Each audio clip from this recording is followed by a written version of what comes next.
rakennella se ja toinen juttu sitten ajaa sillä. Joo, ja ajaa sitten vielä tuollainen aika 767. Ja siinä sitten kun ainakin tehdään pelikoneita, se pitää koko ajan saada säädettyä kaikkea alustaa tutkintaa ja konetta lisää tehoa. Sekin on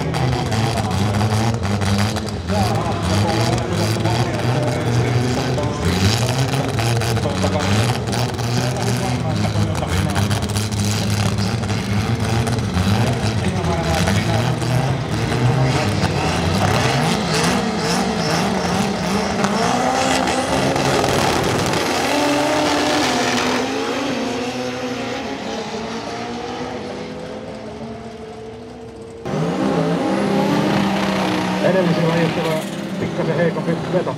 Koivumäki jatkoon. Näin mennään.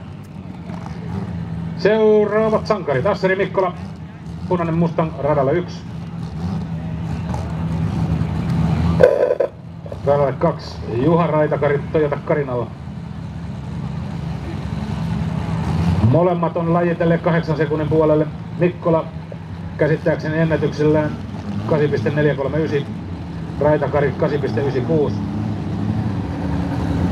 Joten aikainen puolella Mikkolalla oli puolen sekunnin kaula tässä, mutta se ei välttämättä sitten taas enää pidä paikkaansa, koska nyt on päivä uusi ja lähtö uusi.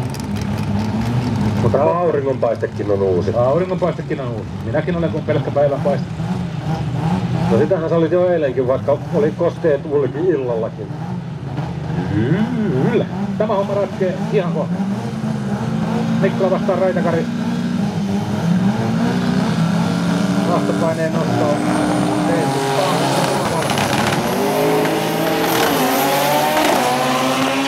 Juuri sanomasta, että vaikka on noin periaatteessa puolen sekunnin etulyöntiasema, niin se ei välttämättä pidä paikkaansa.